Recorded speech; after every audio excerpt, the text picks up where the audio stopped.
뭐 몇 천만 원의 어떤 그 의료비가 나왔는데 이런저런 제도를 정말 잘 활용을 해서 거의 본인 부담 없이 지원을 받았던 그런 사례가 있었습니다. 안녕하세요. 저는 가톨릭대학교 은평성모병원의 원무팀에 재직 중인 이용석이라고 합니다. 반갑습니다.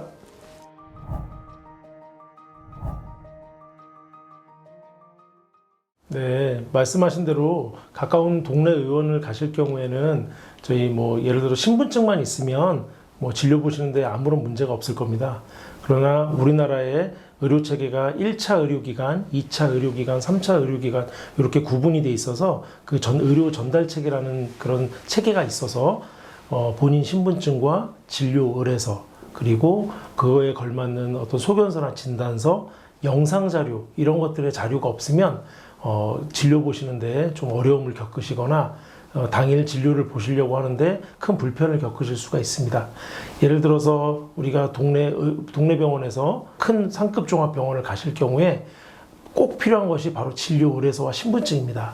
그 진료서 의뢰서가 없다면 진료를 보실 경우에 그 해당 병원에서 진료를 불가피하게 못 보는 경우도 있고, 그렇지 않으면 그 진료를 본다 하더라도 건강보험의 적용을 받지 않고 전액 본인 부담해야 되는 그런 불상사가 생길 수 있습니다.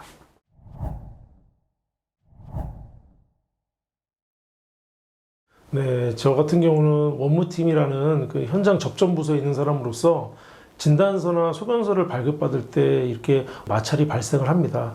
그 이유는 우리 의료법 제17조에 환자가 사망한 경우나 의식이 없는 경우가 증빙이 될 경우에만 가족이나 대리인이 발급받을 수 있지, 그렇지 않은 경우에는 꼭 본인이 발급하게끔 법 적용을 받고 있습니다.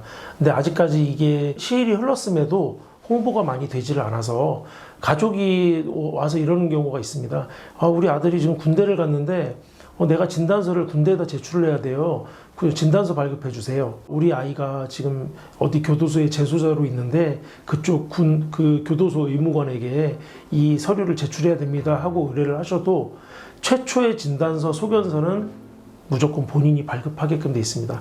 물론 발행되었던 진단서나 소견서는 뭐 가족이나 대리인이 재발급받을 수 있지만, 그렇지 않고 최초의 어떤 진단이나 소견을 발급받으실 경우에는 반드시 본인이 오셔야 된다 하는 것을 다시 한번 재차 강조 말씀드립니다.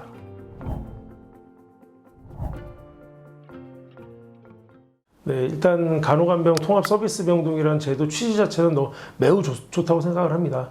예전에는 뭐 사소한 질병이나 수술이라 하더라도 개인 간병인을 고용하거나 아니면 보호자가 생계를 잠시 포기하고 들어오셔서 간병을 하는 게 흔한 일이었는데, 이 제도 같은 경우는 간호사나 간호조무사가 여러 환자들을 필요에 따라서 돌봐드리는 제도입니다. 근데 이 제도를 잘못 알고 들어오신 분들이 있어요. 들어왔는데 내 옆에 왜 1대1로 붙어서 간병을 안 하죠? 내가 요구하는 걸 왜 소위 말하는 수족처럼 이렇게 할 수가 없죠? 하시는데, 그렇지 않습니다. 이거는 간호사와 환자의 비율을 조정을 해서 그에 맞게끔 저희가 간호간병료를 제시를 하는 부분이기 때문에 건강보험법에 적용을 받는 상황이기도 하고, 그렇기 때문에 1대1 개인 간병을 할 수는 없습니다. 말 그대로 건강보험의 재정 운영상 그런 거를 다 1대1로 해드릴 수는 없고, 대신 환자와 보호자의 편의를 위해서 돌봐드리는 그런 좋은 취지의 제도이기 때문에 그 간호사나 간호조무사가 여러 환자분들과 같이 함께 도우면서 그렇게 간병 제도를 저희가 활용하고 있다, 그렇게 이해하시면 될 것 같습니다.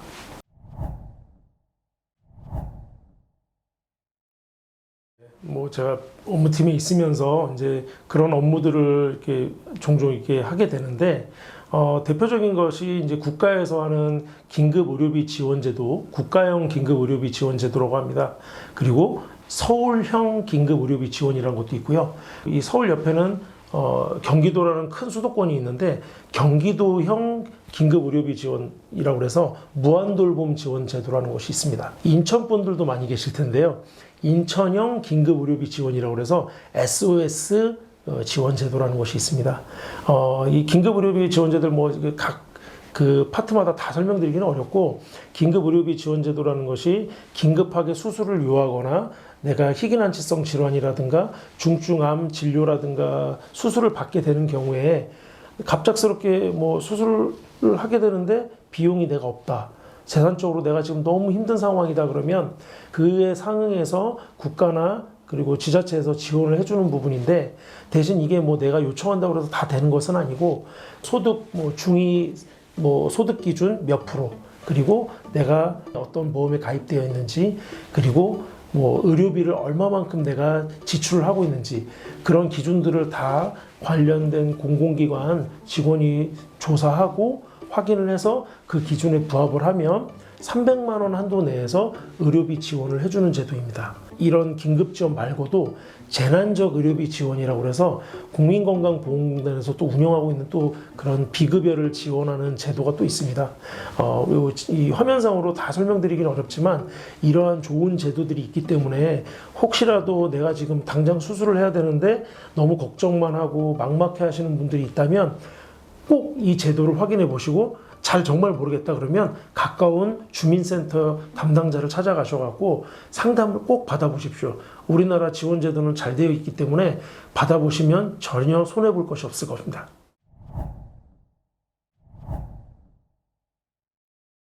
네, 병원에서 제일 의료인이든 비의료인이든 제일 많이 신경 쓰고, 그리고 신경 씀에도 불구하고 제일 많이 발생하는 게 바로 낙상사고입니다. 병원이란 곳이 아무래도 신체적으로 정신적으로 힘드신 분들이 찾는 장소이니만큼 사소한 거 하나에도 사고가 발생할 수 있습니다. 근데 이 낙상사고라는 거 말 그대로 이제 넘어져서 발생하는 사고인데, 이런 사고가 생각보다 꽤 많습니다.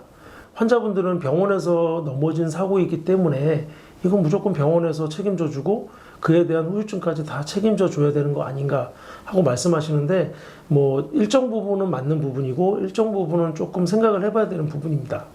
예를 들어서 뭐 청소를 했는데 물기가 다 제거되지 않아서 환자가 예를 들어서 잘 걷다가 넘어져서 뭐 어디가 골절이 있다거나 상처가 발생했다 그러면 그거는 뭐 이의 제기할 필요도 없이 무조건 그것은 다 병원에서 처리해 줘야 되는 부분이 맞는 거고요.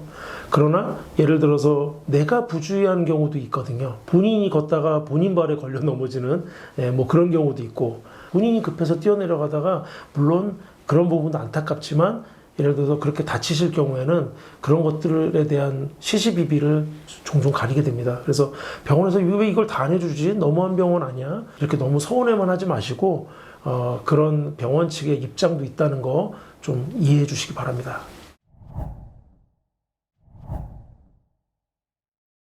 네, 일단은 아까도 제가 처음에 한번 얘기 드렸지만 우리나라 의료 체계라는 것이 이미 자리 잡혀 있습니다. 근데 안타까운 게 감기, 정말 만성질환 같은 그런 뭐 예를 들어서 동네 어르신들 뭐 당뇨나 고혈압 그리고 감기 같은 그런 질환들을 꼭 대학병원 가서 진료를 보시려는 분들이 있어요. 근데 결론부터 말씀드리자면 치료법이나 약물이나 차이 없습니다. 이 큰 종합병원, 대형병원에서 받는 감기약과 동네 의원에서 보는 감기약은 아무런 차이가 없습니다. 그냥 제품명의 차이일 뿐이지 성분이나 이런 것들은 아무런 차이가 없고요. 정말 가벼운 감기라든가 뭐 동네에서 흔히 볼 수 있는 그런 만성질환들은 동네 의원에서 꼭 진료를 보십시오. 지금 우리나라는 비정상적으로 대형병원이나 상급 종합병원에 그런 질환들을 진료 보시려는 분들이 너무나 많고, 그걸 함으로 인해서 경제적인 손실, 그리고 그걸 기다리는 어떤 시간적 손실, 그런 것들이 너무나 많이 발생하기 때문에 그런 건 건강보험 적용 측면에서도 바람직하지 않다고 봅니다.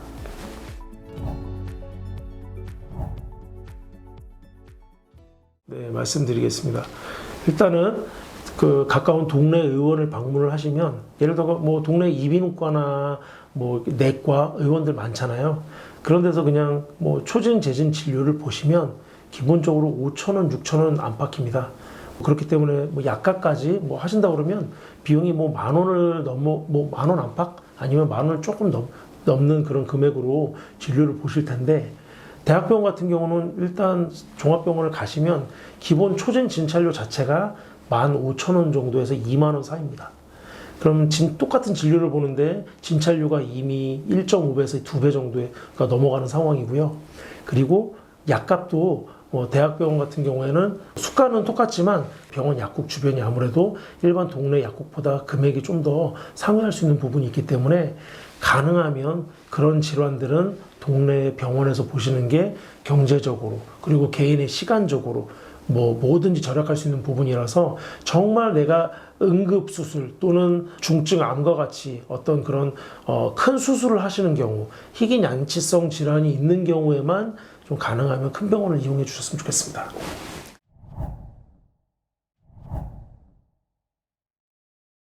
그러니까 쉽게 제가 막 수치로 얘기하는 것보다는 일단 동네에서 제일 흔하게 볼 수 있는 뭐뭐뭐 의원, 뭐뭐뭐 내과, 뭐뭐 정형외과 이런 곳이 개인 의원이라고 볼 수 있고요. 수치로 따지면 저희가 병상수가 30석 이하인 그런 기관을 1차 의료기관이라고 하고 그리고 2차 기관은 준종합병원 내지 대학병원이기도 하지만 진료 과목 수가 보통 필수 과목 예를 들어서 소아청소년과라든가 산부인과 같은 그런 과들이 필수적으로 있어야 되고 마취통증의학과 같은 그런 그 진료과를 포함해서 7개 내지 9개 이상의 그런 진료과가 포함되어 있는 곳이고 300석 미만의 병상수를 가진 기관을 2차 의료기관이라고 합니다. 그리고 3차 기관은 입원 병상수 300병상 이상이고 그리고 중증암이라든가 희귀난치성 질환 같은 그런 질환들을 치료할 수 있는 급성기 병원을 말합니다.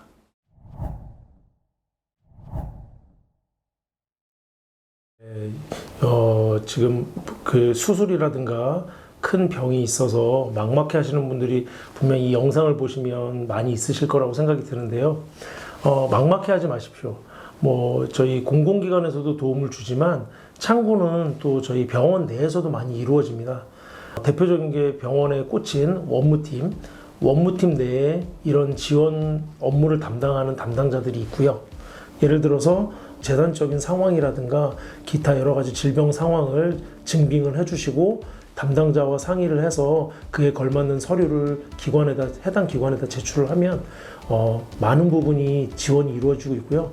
제가 최근에 봤던 분들 중에는 몇 천만 원의 어떤 의료비가 나왔는데 이런저런 제도를 정말 잘 활용을 해서 거의 본인 부담 없이 지원을 받았던 그런 사례가 있었습니다.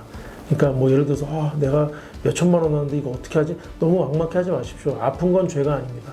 그런 제도들 정말 지원받을 수 있는 제도들 많이 있기 때문에 구체적인 제도를 여기서 다 언급하는 거는 큰 의미가 없다고 보고요. 만약에 그런 상황이 발생하면 꼭 방문하셔서 지원을 꼭 받으셨으면 좋겠습니다.